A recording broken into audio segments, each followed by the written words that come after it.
दशरथ ने राम से यह तक कहा कि तेरी ये छोटी मां मुझसे गलत काम करा रही है बेटे, और तू इस समय सेनापति है, सारी सेनाओं का कंट्रोल तेरे हाथ में है। तू मुझे गिरफ्तार कर ले और मुझे जेल में डाल दे तो मेरा वचन भंग भी नहीं हुआ और तेरा राज्याभिषेक भी हो गया। मैं जेल में रह लूंगा लेकिन मैं तुझे निष्कासन नहीं दे सकता। लक्ष्मण कहते हैं राम से कि ये तीर, ये धनुष कंधे पे लटकाए घूमते हो, सुबाहु खरदूषण को मार के आए हो, बड़े वीर बनते हो, घर में अत्याचार हो रहा है, अनाचार हो रहा है, चुप बैठे हुए हो। कह रहे वलकल्ला वनवास जाऊंगा।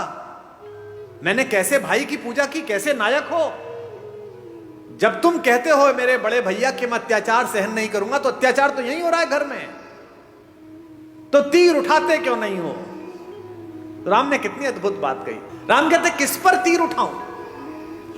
इस मां पर बचपन में जिसका सपना देख के इसके पास आकर सोया हूं, इस पिता पर जिसने सुबह अपने बाल बनाते समय एक सफेद बाल देखा और उस बाल को देखकर गुरु वशिष्ठ के घर गए और कहा कि अब बस मेरा राज्य समाप्त हुआ, राम को दे दीजिए।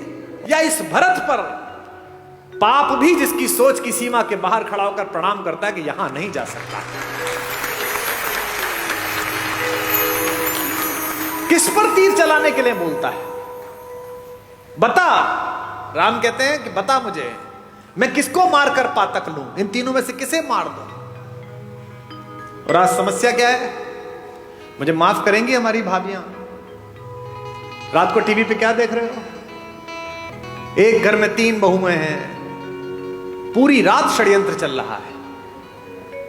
छोटी वाली ने बड़ी वाली का ऐसा करा, बड़ी वाली ने इसका ऐसा। ये अचानक नहीं हो रहा है। ये क्या सोच रहे हो, आपकी कहानी चल रही है। कहानी तो रामायण की चली थी तो कर्फ्यू लग जाते थे।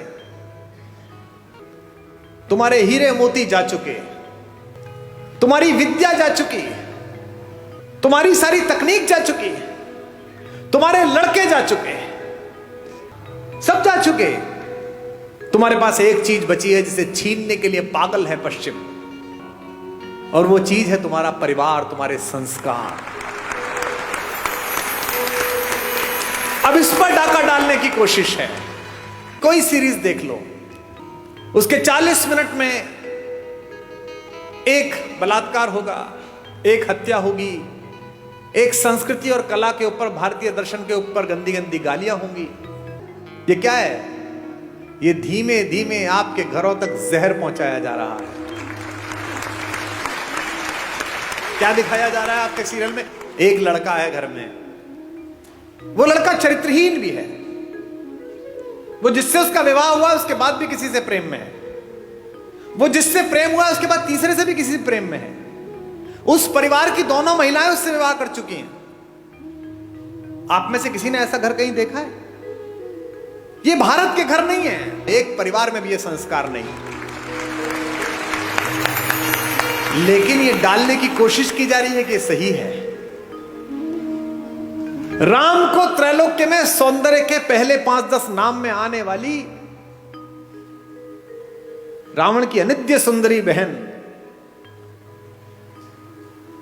सूपनखा प्रस्ताव देती है कि जंगल है, कौन देखेगा, मुझसे प्रेम कर ले, विवाह कर ले, और ये तो वैसे भी बिना मां बाप के तेरे साथ आई है तो सब निभा लेगी।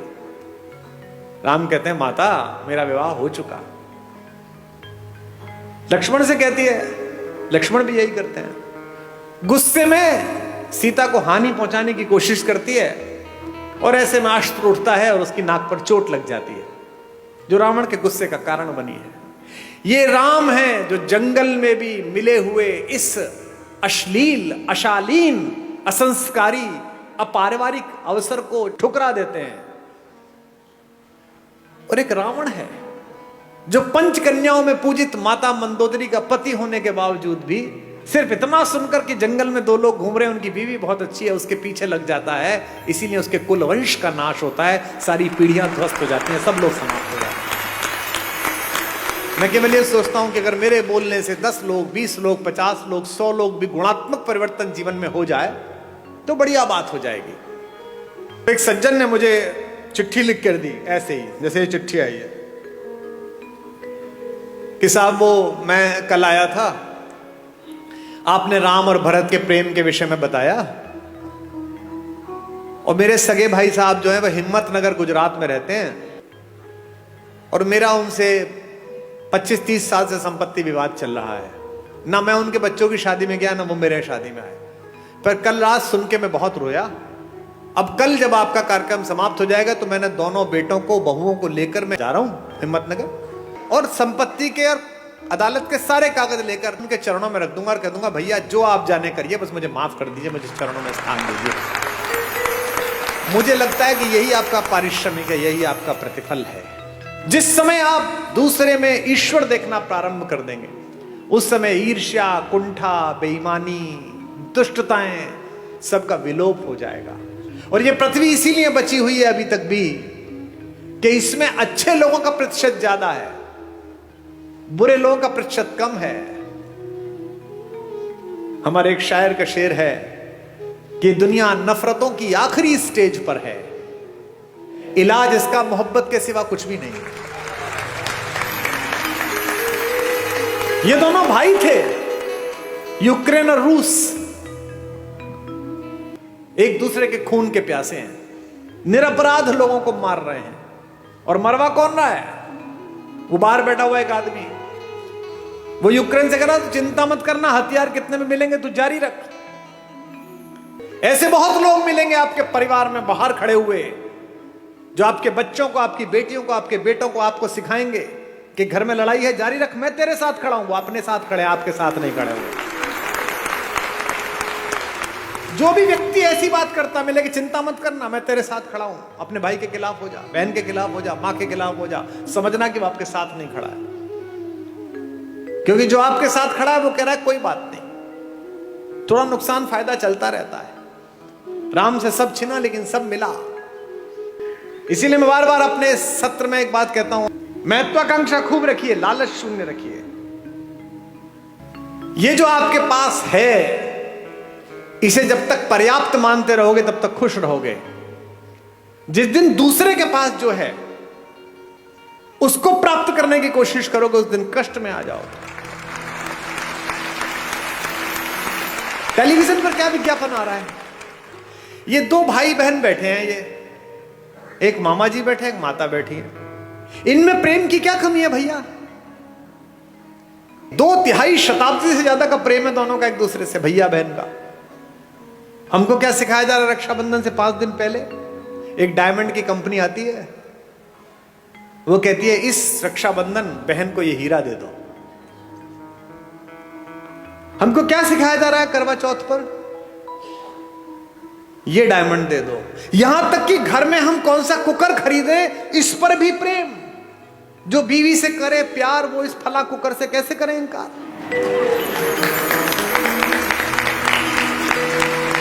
यानी जिनके घर में वो कुकर नहीं आता, वो अपनी पत्नी से प्रेम नहीं करते।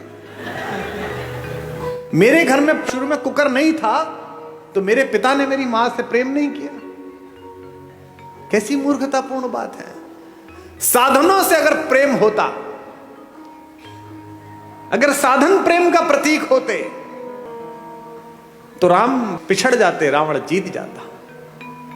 मुझसे लोग कहते हैं आगरे में एक सफेद रंग की बिल्डिंग दिखाकर कि ये प्रेम का प्रतीक है।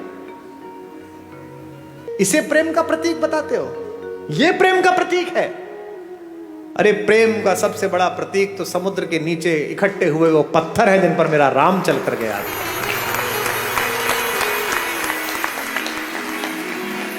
राम ने कहा है ऐसी की तैसी इस पर्वत की, ऐसी की तैसी समुद्र की। अगर मेरी प्रेमिका, मेरी पत्नी के बीच में कोई आया है तो 7 समंदर पार छुपाओ, उसके घर में जाके मारूंगा। ये प्रेम है, इसे प्यार कहते हैं। प्रेम साधन पर कैसे निर्भर हो गया? महिलाएं एक दूसरे से पूछती हैं इस बार करवा चौथ पे क्या दिलाया, इस बार एनिवर्सरी पे क्या दिलाया। नहीं, उपहार देने चाहिए, लेने चाहिए, अच्छी बात है, पर इससे प्रेम कैसे जस्टिफाई हो रहा है? कोई ज्योतिषी बता सकता है कि इस वाली शादी में इतने कैरेट का हीरा दे दो, इसके बाद तलाक नहीं होगा?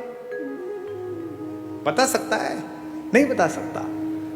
लेकिन अगर माओ ने बेटियों में संस्कार डाले हों कि जिस घर जा रही हो उस घर में जो मां है वो भी मां ही है, अगर पिताओं ने पुत्रों में संस्कार डाले हों कि जिसकी बेटी इस घर में आ रही है उसका उतना ही अधिकार है जितना तेरा इस घर पर अधिकार है, तो हीरे की जरूरत ही नहीं है, घर ही अयोध्या बन जाएगा।